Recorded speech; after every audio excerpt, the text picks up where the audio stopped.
Başka bir alımda aytar, oşol ene törөгөн mezgilindeki oğlunun katılılığı 20 söğüktü sındırgan mene barabar, oşonca katılığı boyunca. Bir söğümüz sınsa kança canınız var. 20 söğüktü sınganı menen barabar, orunga çıtar sizde eneniz, töre bul yaşoğu kelişinizge sebepçi olur.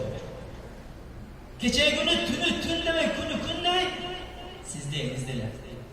Atanız keçe günde sizde elden kim kalbasın, kıştı cazdı karavay, kolları kaltıravatı olsa da pasaka çıkıp başka kılık, sizde çumoyteler. Baktılar sizde.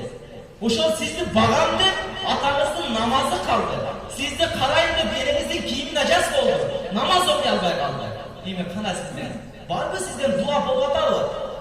Bir yolda hacıtka durup, ene meni keçe günde tünü iki canımda kalasam iki canımda tünü turup beşigimi terbettiler.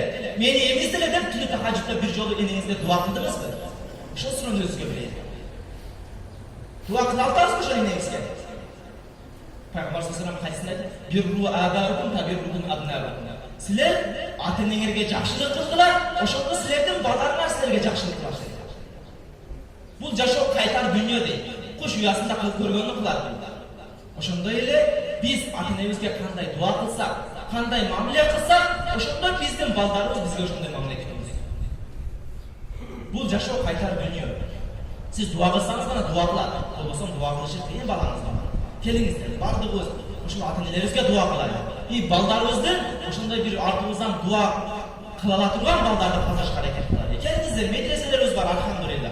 Ушундай дин эркинчилик заманда медреселерге балдарды бербесек, мына аксакалдар билет кечеги күндүн канчалык кыйынчылык, канчалык кыйналып намаз окуган, мектепке барган мезгилде ооздорун ачтырып атайын суу ичип көргөн дейт. Ошол күндөрдү көргөн бул аксакалдар. Келиңиздер жаштар, ушундай бир неамат, ушундай бир эркинчилик заманды кадырлап жетпейлиби?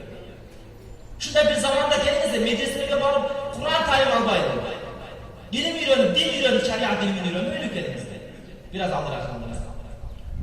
Ошондуктан айрыкча балдарды мүмкүн болушунча бир дин исламга пайдасы тие турган, кызмат кыла турган, эң биринчи сиздин артыңыздан дуа кыла турган балдарды калтырышка аракет кылайлы.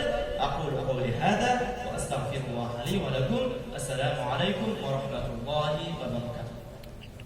Subhan rabbika rabbil izzati